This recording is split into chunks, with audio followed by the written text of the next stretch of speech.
Et je dois reconnaître que Raphaël a fait un travail assez important du point de vue de cette question de l'engagement. Il a compris que, il nous a fait comprendre aussi que la meilleure façon d'attacher la nouvelle génération, la vôtre, à un projet intéressant, c'est de s'engager. Et je dirais même que s'engager concrètement sur le terrain, comme vous faites très souvent, comme vous l'avez fait à la relève très souvent, c'est parfois plus intéressant que tous les cours du monde. Parce que on est en train de faire quelque chose. Ou bien on est en train de vouloir faire quelque chose. On cherche à atteindre quelque chose.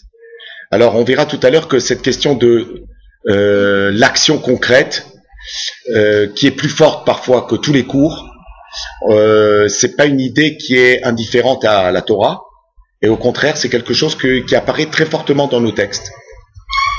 Alors d'abord, pour introduire un petit peu la question, j'ai envie de dire que pour la plupart d'entre vous et pour la plupart des jeunes qui participent à la relève, votre âge, c'est l'âge des projets. C'est l'âge où vous êtes quelque part en gestation, en véritable gestation, parce que on dit qu'on est en gestation dans le ventre de sa mère, peut-être même quand on est enfant, c'est pas tout à fait vrai. La vraie gestation, elle commence à votre âge, parce que c'est à votre âge que se pose la question de savoir comment vous allez vivre votre vie vous-même, tout seul, en tant que ce que vous êtes, et pas simplement avec une espèce d'instance dominante, tutélaire, une forme de surmoi là qui est sur vous, surmoi qui est sur vous, et qui va vous téléguider, ou bien qui va vous montrer le chemin, ou bien qui va vous protéger, ou peut-être même qui va vous garder dans son giron en toute protection. En fait, la période où vous êtes là, et pour moi c'est une période qui commence vers 18-19 ans et qui peut aller aujourd'hui, qui s'étend assez tard, peut-être parfois jusqu'à 30 ans, de savoir à quel moment je commence vraiment à être moi-même, indépendamment de mes parents, de mon entourage, de mes enseignants, de mes maîtres. Quand est-ce que je vais faire mes propres choix?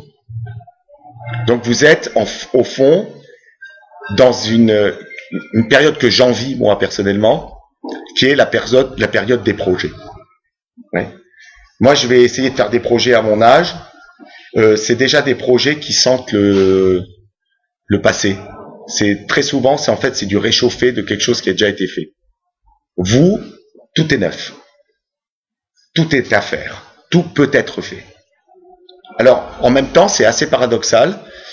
Personnellement je suis enseignant depuis pas mal d'années dans des écoles, et je côtoie des jeunes depuis l'âge de 15 ans. Et je m'aperçois que plus les années passent, et plus l'idée d'un projet précis est de plus en plus tard.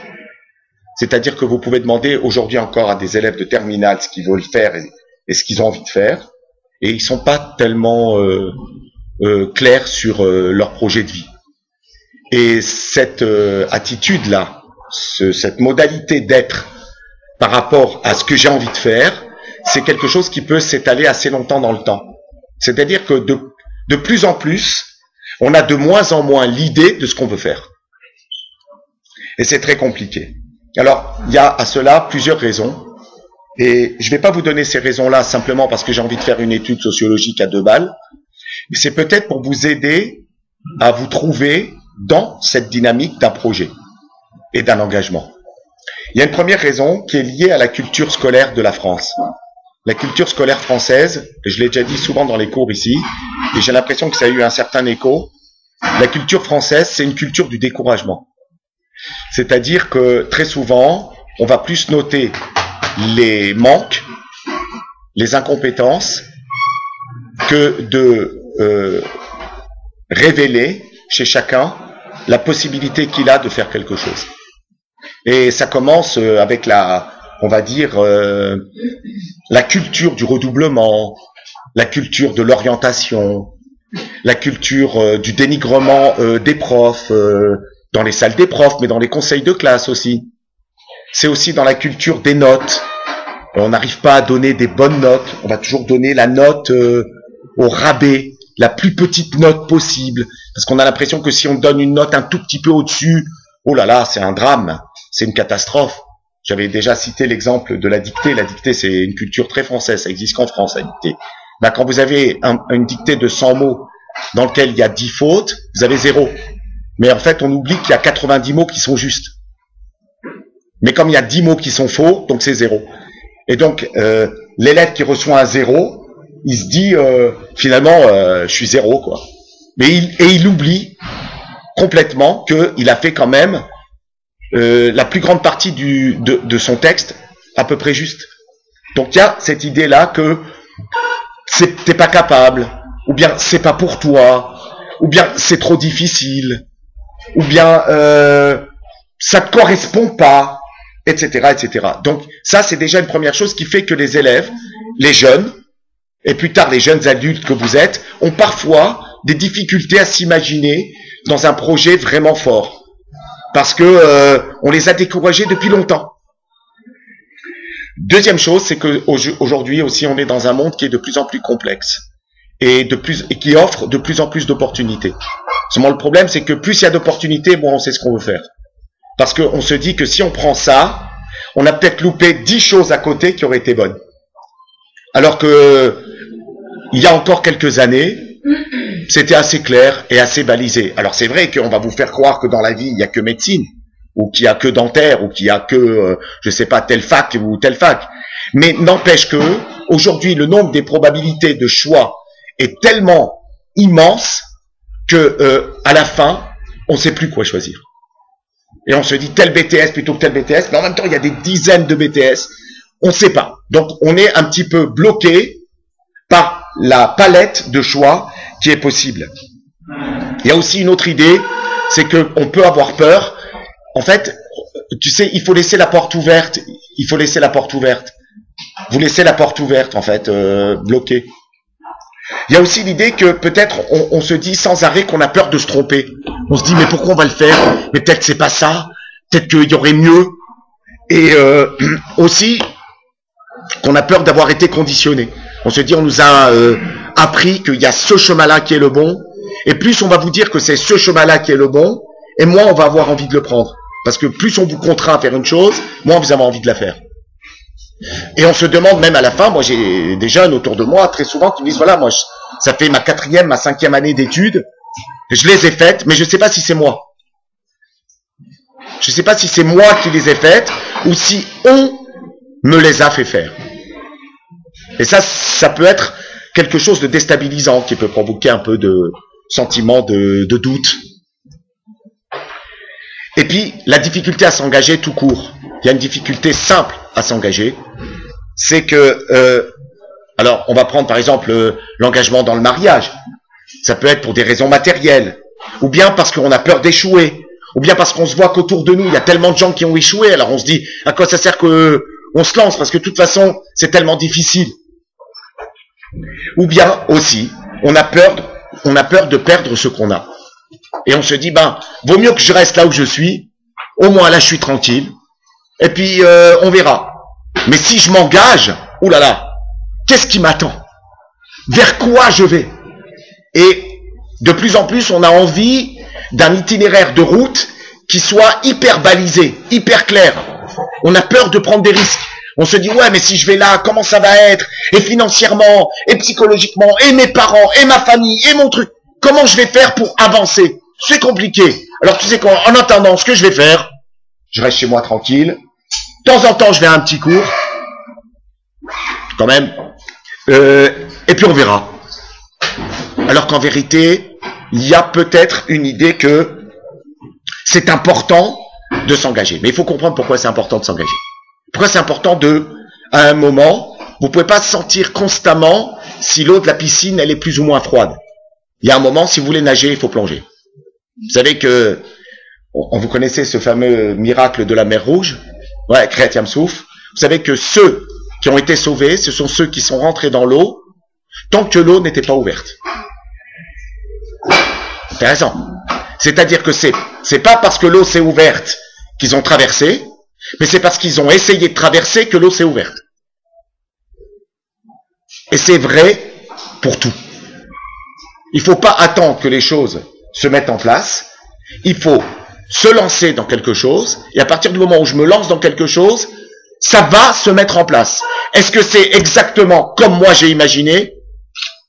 C'est pas sûr. Mais qui dit que les choses telles que moi je me les imagine, c'est les bonnes choses? C'est pas sûr. La vie a ça de génial, qu'elle nous surprend tout le temps. Et que ce que nous on avait pensé faire qui était génial, la vie elle va nous montrer qu'il y avait autre chose à faire qui était peut-être encore plus génial. Donc il faut se laisser faire. Mais c'est vrai qu'aujourd'hui dans notre société hyper parano, on se laisse pas faire, on a super peur. Il faut tout arranger. Moi je vois dans les écoles, les parents ils amènent leurs enfants au CP et ils demandent déjà quel est le pourcentage de réussite pour le bac. Vous voyez, c'est genre bon, faut quand même pas faire n'importe quoi dans la vie, hein. Donc on y va petit à petit, mais bien protégé, hein. Ben vous savez que non, il y a des moments où il faut essayer de se lancer et on va comprendre pourquoi à partir d'un enseignement de la Torah qui est à mon avis très révélateur. Vous êtes prêts à me suivre sur ce dossier ou pas? Ça y est, j'arrête la psycho, je passe à la Torah. Vous êtes là? Alors regardez. Il y a un texte de la Mishnah qui dit la chose suivante. Je vais vous le lire en hébreu. Kol shema asav merubin mi chochmato kayemet. Tout celui qui agit plus qu'il n'a d'intelligence, son intelligence, elle dure. Son intelligence existe. Elle se pose. Elle a, on va dire, une pérennité. Elle peut durer. Je répète, tout celui qui a des actions supérieures à son intelligence, c'est-à-dire à la limite au départ, on pourrait imaginer quelque chose de quantitatif.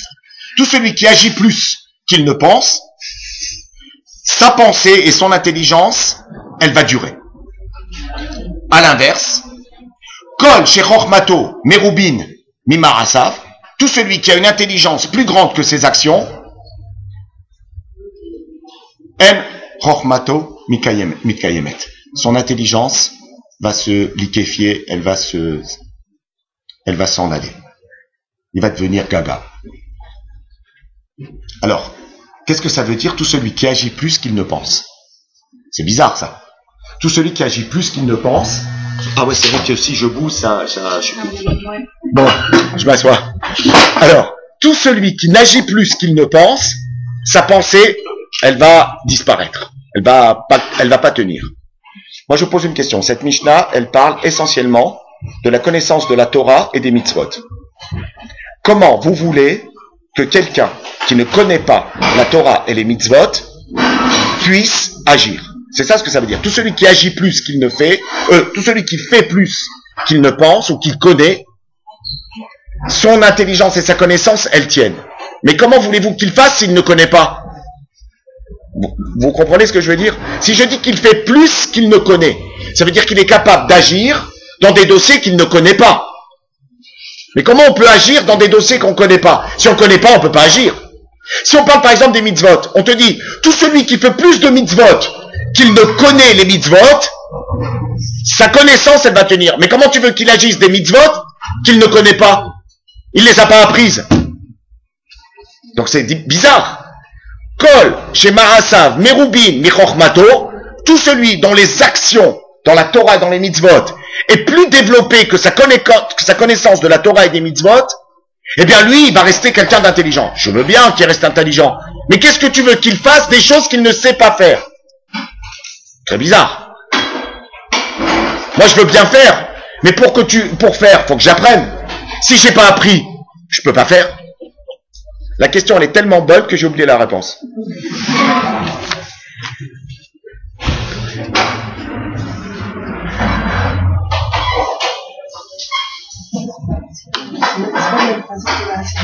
Oh, Shimon, top niveau. Ça se voit que depuis quelque temps, il vient au cours de Talmud le jeudi soir avec moi. Répète à haute voix.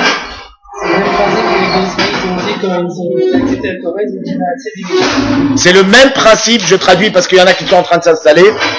C'est le même principe que lorsque les enfants d'Israël ont dit, au moment de recevoir la Torah, nous ferons et nous comprendrons.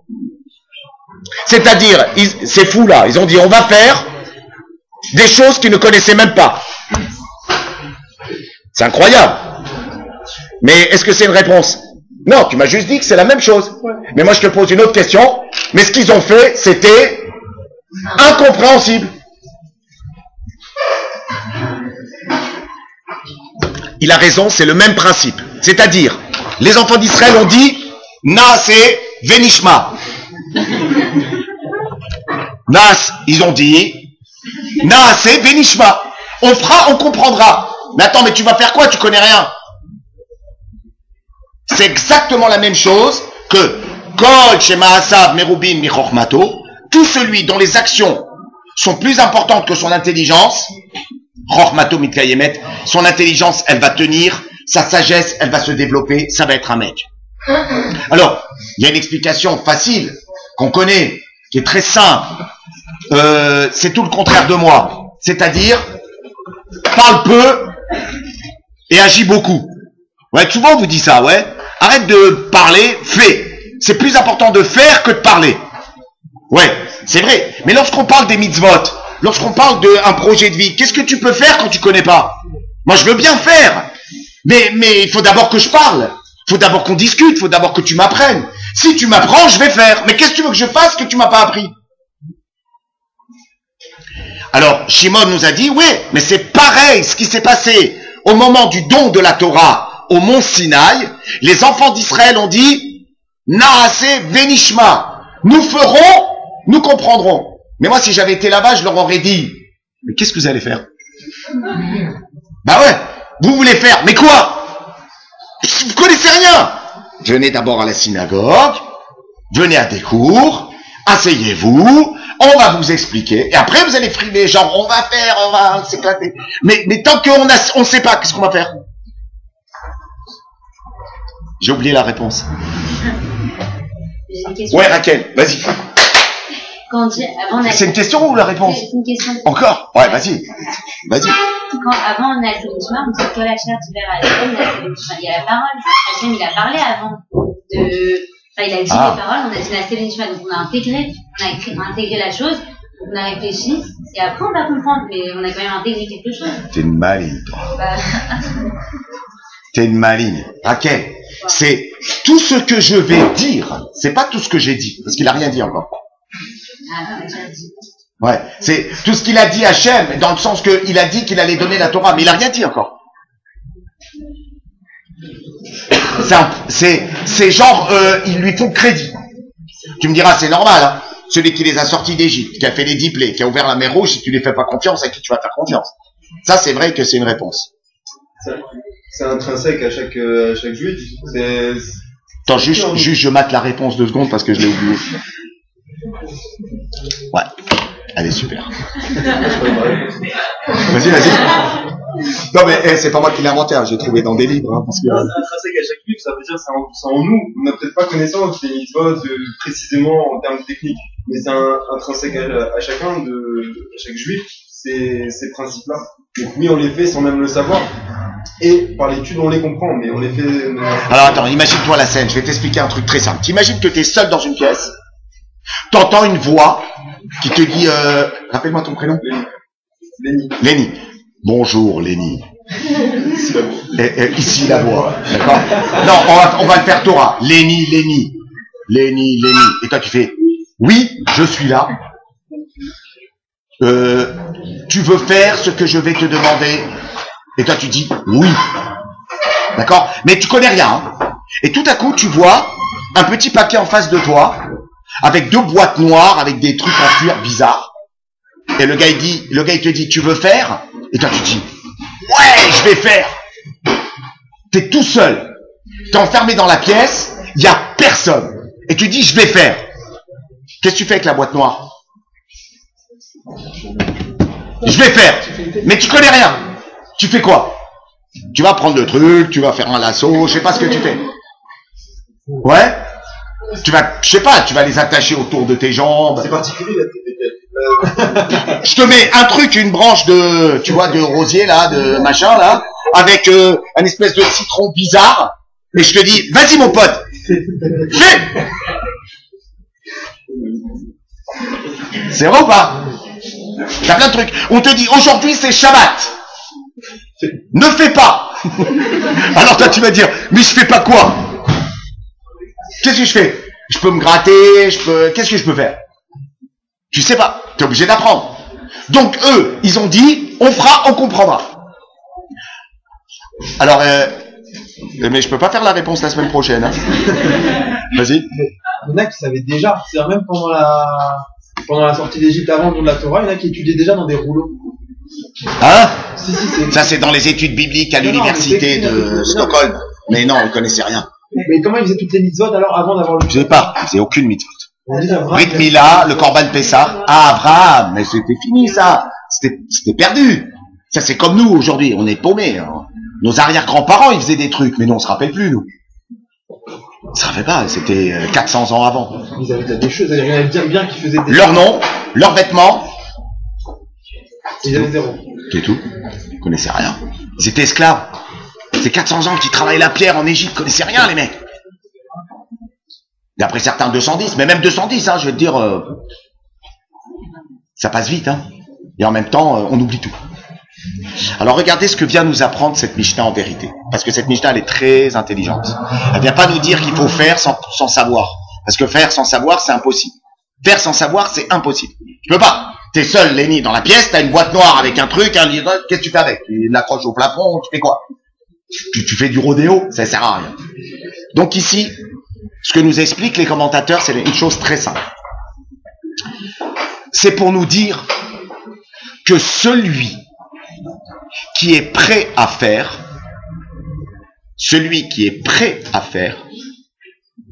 c'est comme s'il avait déjà la connaissance de tout ce qu'il va faire. Quand ils ont dit Naaseh Benishma, ils ont dit une seule chose. Ils n'ont pas dit qu'ils allaient faire. C'est pas vrai, parce que de toute façon, dire qu'ils vont faire quoi, ils ne savent pas. Ce qu'ils ont dit, c'est qu'ils étaient prêts à faire ce qu'ils allaient apprendre. Et comme, dans leur volonté de vouloir faire, c'était très fort, alors ça leur a été compté comme s'ils avaient fait. D'ici, nous apprenons un phénomène propre à l'identité juive et propre au judaïsme. C'est que lorsqu'on s'engage à faire quelque chose, même si on ne maîtrise pas encore tous les aspects de la chose, alors on reçoit une récompense pour ce qu'on a voulu faire comme si on l'avait fait. Vous mesurez ici l'importance de l'engagement. Quelqu'un qui s'engage, c'est pas quelqu'un qui est sûr qu'il va faire ce qu'il s'engage. Mais déjà, dans son engagement, il est en train de montrer une volonté tellement forte, tellement géniale, tellement lui, que c'est comme s'il avait un petit peu fait ce qu'il a envie de faire.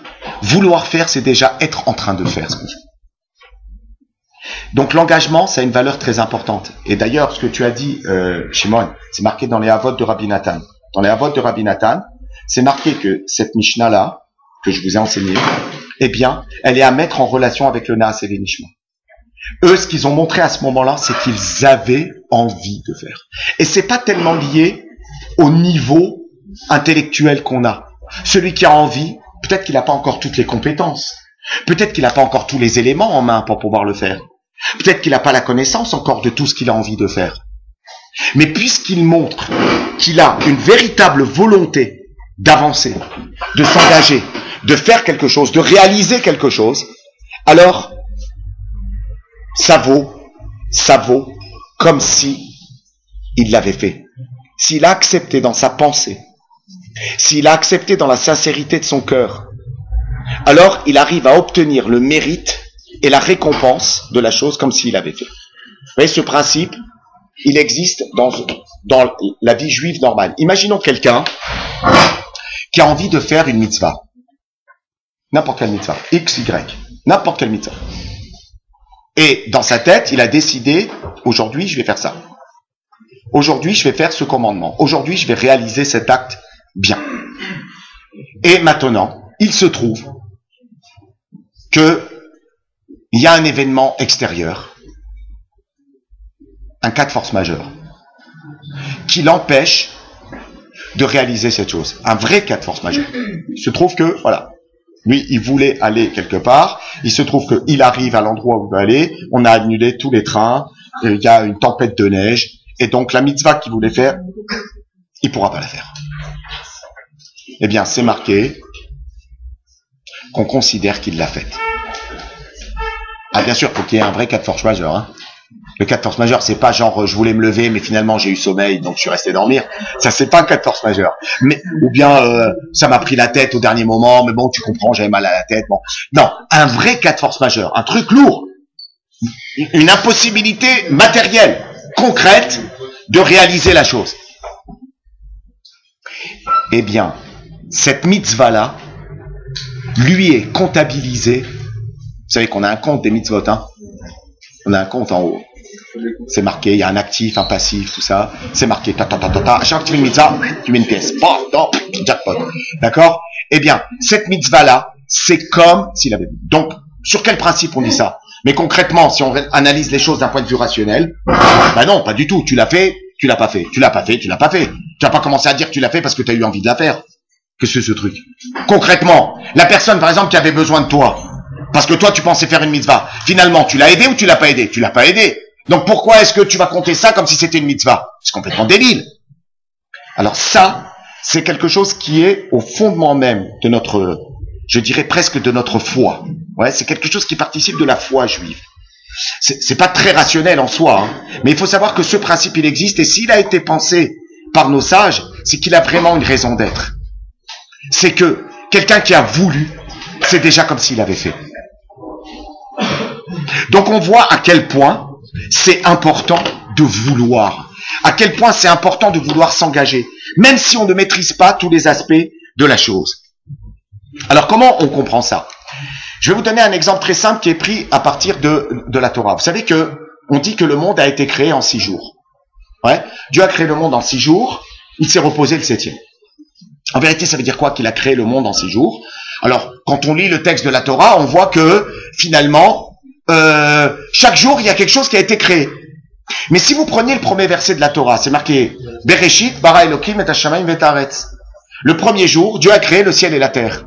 Ben, s'il a créé le ciel et la terre, au fond, il a tout créé. Et donc, quand tu me dis que le premier jour, il a fait la lumière et les ténèbres, et qu'après, il a fait les herbes, et après, il a fait les animaux, et après, il a fait les arbres, et après, il a fait les...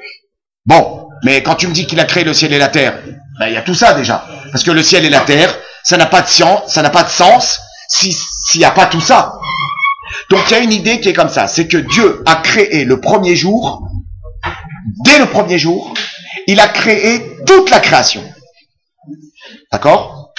Toute la création a été faite le premier jour. Et puis après, les jours suivants, les éléments qu'il avait créés d'une manière potentielle, mais créés quand même, eh bien, ils se sont déclinés dans les jours de la semaine qui ont suivi. Mais en fait, le monde entier a été créé dans sa totalité dès le départ. Qu'est-ce que cette idée vient nous dire? Cette idée vient nous dire que tout ce que nous faisons dans notre vie, en vérité, est à relier à une source première. Rien ne se crée ex nihilo. Il n'y a rien qui se crée comme ça. C'est-à-dire, j'arrive, je dis, portable, crée-toi. Paf, iPhone 6. Non, ça marche pas. Avant, il a fallu le iPhone 5. Ne l'oubliez jamais. C'est-à-dire qu'il y a eu, à un moment, toute une stratégie de choses qui se sont faites dans un découlement et qui ont fait que, paf, on est arrivé à quelque chose. Mais cette chose-là, elle n'est pas venue de nulle part. Elle est venue de quelque chose d'originel. L'idée de nous dire que Dieu a créé tout dès le premier jour, dès le premier instant, dès le début du commencement de la création du monde, tout était déjà là, c'est pour nous dire qu'en vérité, chaque élément dans ce monde est relié à une origine première, et que ce qui s'est passé après, c'est simplement l'extraction, la mise en mouvement de quelque chose qui a été là dès le départ. Et comment cette chose-là, elle arrive à être mise en mouvement? Eh bien, c'est par la projection. C'est-à-dire que chaque chose qui a été créée a une énergie potentielle au départ, c'est un grand maître de la Torah qui s'appelle le Nachmani qui explique ça, qui contient donc une chose en potentialité, mais sa potentialité, ça fait qu'elle est déjà là. Et cette potentialité, elle devient après une réalisation. Et donc, ce que cela peut nous apprendre, c'est que rien de ce que nous faisons ne peut exister s'il n'y a pas eu au départ une volonté et une pensée pour imaginer que cette chose était faisable. Donc rien n'arrive par hasard, rien n'arrive par accident, rien n'arrive alors qu'on ne l'avait pas prévu. Si quelque chose arrive vraiment, c'est parce que au départ, il y a eu de ma part une volonté de faire que ça arrive. Cette volonté, c'est la chose au niveau potentiel, et après, par mes actions et par la vie et par les choses comme elles se font, alors ça va se réaliser, ça va devenir réel. Mais ça ne peut pas devenir réel si au départ j'ai pas imaginé que ça pouvait être réel. Donc ça nous insiste encore sur une idée très importante, la même que je vous ai développée, qui est, si je n'imagine pas quelque chose, si je ne me projette pas dans quelque chose, si je n'imagine pas que je peux m'engager dans quelque chose, qui n'est pas encore là, puisque la preuve c'est un projet, la preuve c'est que je dois m'engager. Si je m'engage, ça veut dire que c'est pas encore là, c'est que je dois m'engager, c'est pas fait. Eh bien, si je n'ai pas en moi cette volonté de projeter, de me projeter, de m'engager, de faire que quelque chose arrive dans ma tête, rien ne peut arriver.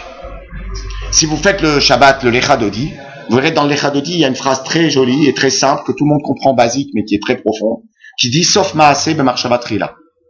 Sauf Maaseh, la fin d'une action, elle commence par une pensée, b'Marshava Trila. Ouais, c'est sûr.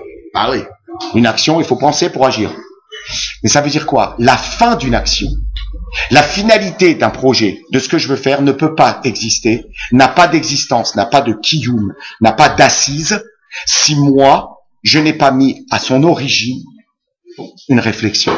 Si je n'ai pas mis là-dedans une envie de faire, une volonté de faire, un projet de faire. Alors, par rapport à ça, je voudrais maintenant vous expliquer encore un tout petit truc par rapport à cette notion de « nous ferons, nous comprendrons ». On a dit que les enfants d'Israël, au moment de recevoir la Torah, ils ont dit « nous ferons, nous comprendrons ». D'accord? Et on a dit ça, c'était génial. C'est pas qu'ils ont voulu faire des choses qu'ils connaissaient pas, c'est qu'ils ont accepté l'idée de s'engager à quelque chose. C'est fort, ça. Ils ont accepté l'idée. Demandez-vous, vous-même, moi-même, tout le monde ici, combien de fois nous sommes capables de nous engager à faire quelque chose vraiment? Dans quoi on est véritablement capable de s'engager aujourd'hui? C'est pas évident. On mesure à quel point la démarche des Bnei Israël au moment du don de la Torah a été incroyable.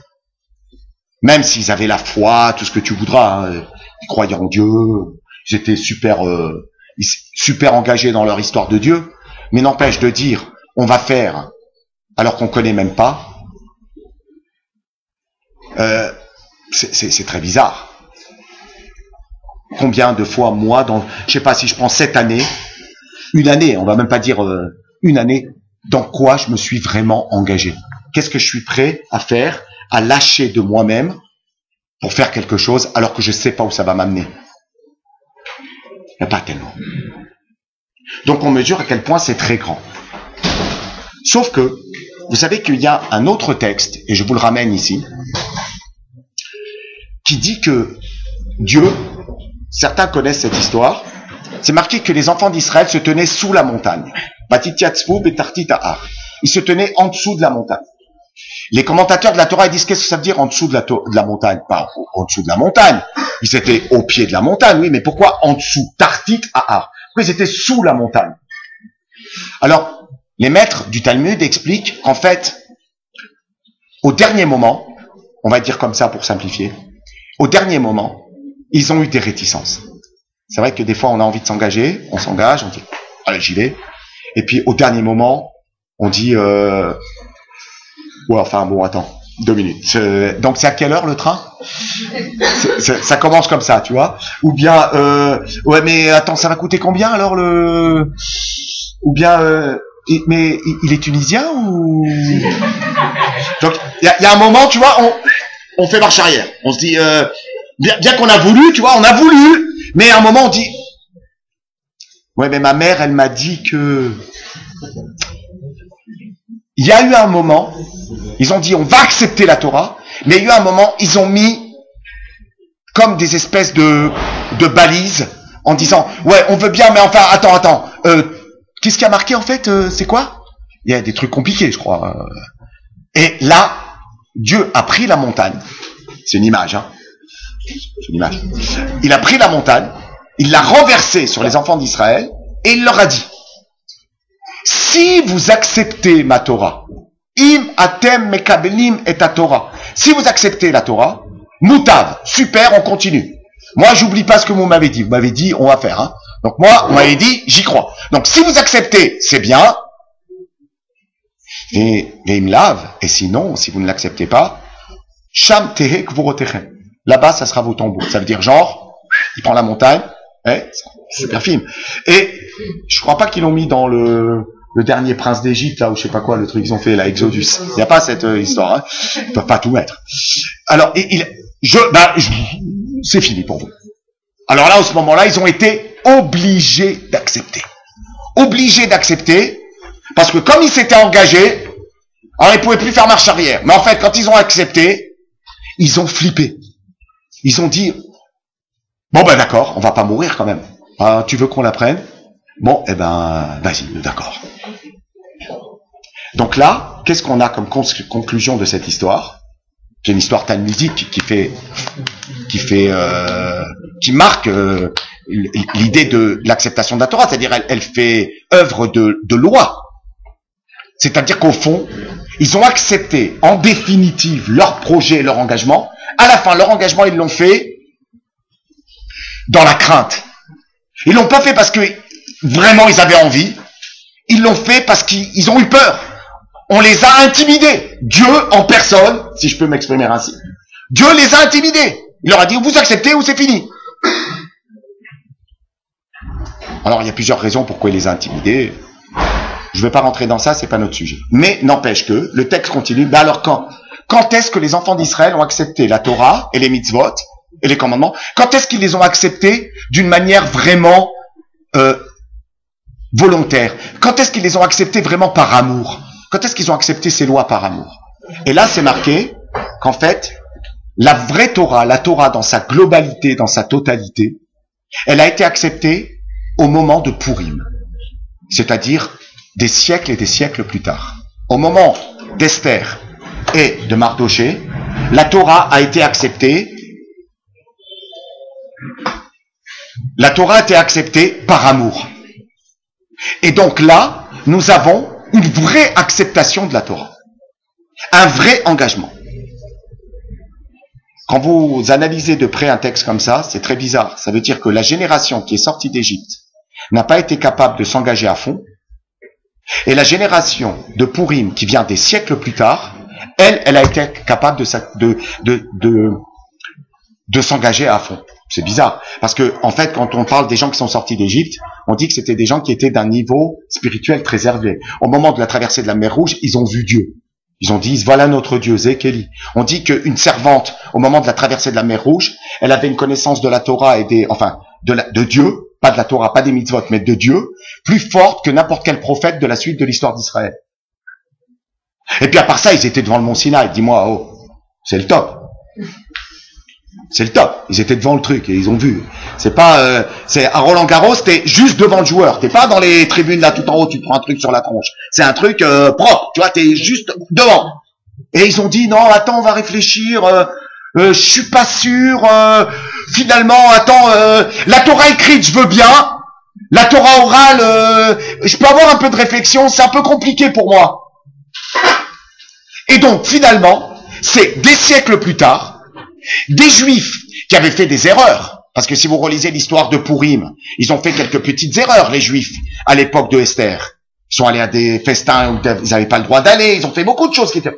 eh bien, on nous dit que eux, ils ont enfin accepté de s'engager totalement par amour. Mais pas ceux qui sont sortis d'Égypte. Alors écoutez bien, la réponse, elle peut nous intéresser à nous, les gens simples. C'est que la force d'un engagement et la volonté de s'engager, elle ne dépend pas du tout de notre niveau intellectuel ou religieux. C'est sûr que les gens de la génération de Esther, de Pourim, de Mordechai, de Achashverosh, etc., ils étaient d'un niveau spirituel bien plus bas que ceux qui sont sortis d'Égypte. C'est pas grave. C'est eux qui ont réussi à s'engager plus que ceux qui avaient des capacités. Donc la force de l'engagement, elle n'est pas du tout liée à notre grandeur intellectuelle, spirituelle, psychologique, ce que vous voudrez. Vous savez, dans la Haggadah de Pessah, vous savez, le soir de Pessah, on y a un texte qui s'appelle la Haggadah. Là-bas, dans ce texte, il y a un texte que tout le monde connaît qui s'appelle Dayenu. Mais ceux qui connaissent pas, ils vont découvrir. Dayenu, c'est « ça nous aurait suffi ». Il y a une phrase très bizarre, là-bas, qui dit « si tu nous avais emmenés, si tu n'avais fait que nous amener devant le mont Sinaï et que tu ne nous avais pas donné la Torah, ça nous aurait suffi. » Attends, pourquoi tu nous amènes devant le mont Sinaï si tu ne nous donnes pas la Torah? Écoutez bien, ça c'est une idée hyper profonde. Comment on peut dire une absurdité pareille? Tu nous aurais amenés devant le mont Sinaï et tu nous aurais pas donné la Torah, eh ben c'est pas grave, c'est quand même sympa, on a fait un beau voyage. On a visité le mont Sinaï. C'est un truc génial quand même. C'est quoi ce truc de débile? Tu m'embêtes devant le mont Sinaï, c'est pour me donner la Torah, c'est pas pour me faire voyager le paysage, que j'en ai à foutre d'aller voir Sinaï. Tu m'emmènes moi en Israël, déjà, direct, Tel Aviv, je sais pas, c'est moi un truc, mais tu m'emmènes voir Sinaï. Ouais, tu sais quoi? Devant le Sinaï, tu m'amènes, il y a rien qui se passe, eh ben déjà là, je suis super content. Ben oui, parce que devant le mont Sinaï, j'ai pas encore reçu la Torah. J'ai pas besoin de connaître la Torah. J'ai pas besoin d'être un érudit, j'ai pas besoin d'être un sage, j'ai pas besoin d'être un religieux. Je suis juste devant le mont Sinaï. Ça veut dire quoi? Je suis prêt à m'engager. Eh bien, tu m'as amené dans un endroit où je suis prêt à m'engager, ça vaut tous les engagements du monde, ça vaut toutes les réalisations du monde, ça vaut toutes les connaissances du monde. J'ai pas besoin de connaître maintenant ce qu'il y a dedans. Le fait que je me sois engagé, ça a une valeur en soi. Voilà. Ils auraient été devant le Har Sinaï et ça serait resté des ignorants total, c'est pas grave. Par leur simple force d'engagement, ils avaient déjà réalisé quelque chose. Ça nous aurait suffi. Le fait que je puisse vouloir trouver la force en moi de m'engager, mais qu'après tu me dises, bon écoute, c'est trop compliqué pour toi, laisse tomber, c'est pas grave. J'ai voulu m'engager. Le fait que j'ai voulu m'engager, c'est déjà comme si j'avais fait. Très souvent, ce qui nous fait peur dans l'engagement, et je conclus sur ça, c'est qu'on se dit on n'est pas capable. On n'a pas le niveau. C'est trop élevé pour nous. C'est trop, faut être trop intelligent, faut être trop religieux, faut être trop gentil, faut être trop, je sais pas quoi. Alors on dit, c'est mieux, tu sais quoi? Je reste dans mon petit truc et je bouge pas. C'est trop compliqué. Ce que je vais faire, je vais venir à des cours, ça va aller bien comme ça. Eh ben non. L'idée que le fait de chercher en soi, je vais paraphraser un des plus grands poètes du XXe siècle, que j'adore citer dans mes cours, qui est Johnny Hallyday. Il faut avoir l'envie d'avoir envie. Purée, mais il a tout compris, Johnny. C'est un truc de fou. L'envie d'avoir envie. Si tu as envie d'avoir envie, c'est comme si tu avais déjà fait. Qu'est-ce qu'il y a? Le pire, c'est quoi? C'est l'idée que je ne me pose même plus la question de l'engagement. C'est-à-dire, je me dis que je fais des choses, mais je les fais parce qu'il faut les faire. Je les fais parce que c'est l'habitude. Je viens parce que c'est comme ça. Je me suis bloqué que tel soir, telle heure, je fais tel truc. Alors je le fais. Mais qu'est-ce que j'engage de moi-même là-dedans? Qu'est-ce que je suis prêt à faire de moi là-dedans? Comment je suis prêt à plonger à un moment dans une histoire? Ça, bon, laisse tomber. Je peux pas, c'est pas maintenant, c'est trop tôt, c'est trop tard, c'est pas assez, c'est un peu, c'est pas beaucoup, c'est trop compliqué. Je vous ai dit, c'est pas compliqué. La preuve, c'est que des gens qui étaient bien moins élevés que la génération qui a vu Moïse, qui a vu Moshe Rabbeinu, c'est elle qui a pu accepter de s'engager au sens plein du terme.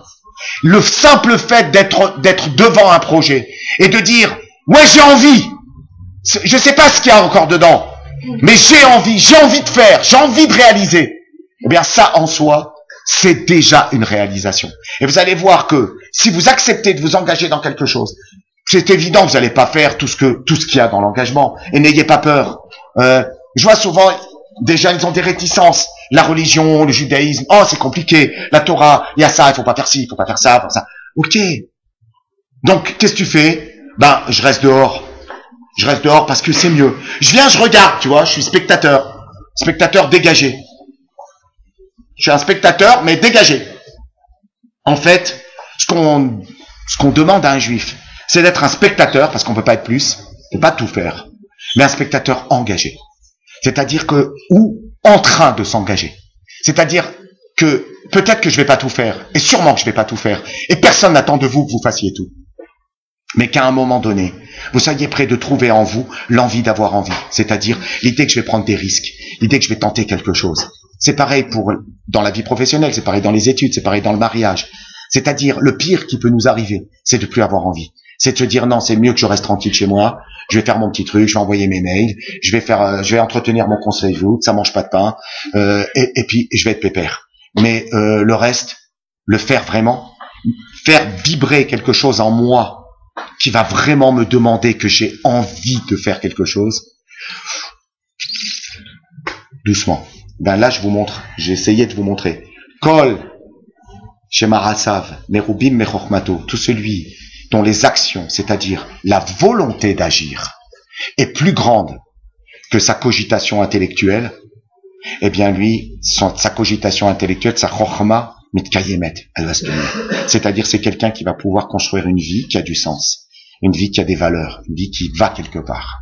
L'idée, c'est de vous projeter. L'idée, c'est de vous engager. Vous allez faire une liste de tous les problèmes qu'il y a à l'engagement. Ah ouais, il y a ça, il y a pas de ci, il manque de ça, et mes parents, et ma famille, et mes copains, et mes amis, mes habitudes, et mon truc, et machin.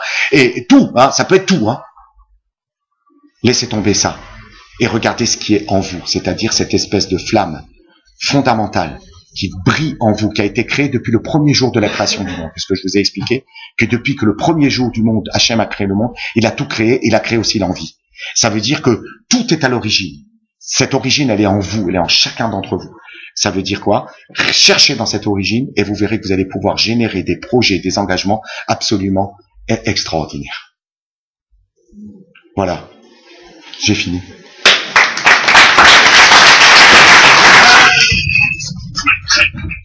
Thank you.